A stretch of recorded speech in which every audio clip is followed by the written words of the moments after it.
کہ رسول اللہ صلی اللہ علیہ وسلم نے فرمایا جو شخص کچی لہسن یا پیاز کھائے وہ ہم سے دور رہے، یا یہ فرمایا کہ ہماری مسجد سے دور رہے اور اپنے گھر میں بیٹھا رہے یہاں تک کہ وہ بو رفع ہو جائے۔ اور آپ کے پاس ایک طباق لایا گیا جس میں سبزیاں تھیں۔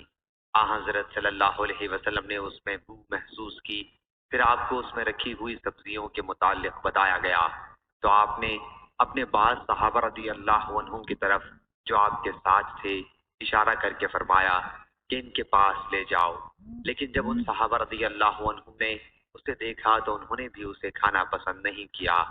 حضرت صلی اللہ علیہ وسلم نے اس پر ان سے فرمایا کہ تم کھا لو، کیونکہ میں جس سے سرگوشی کرتا ہوں تم اس سے نہیں کرتے۔ آپ کی مراد فرشتوں سے تھی۔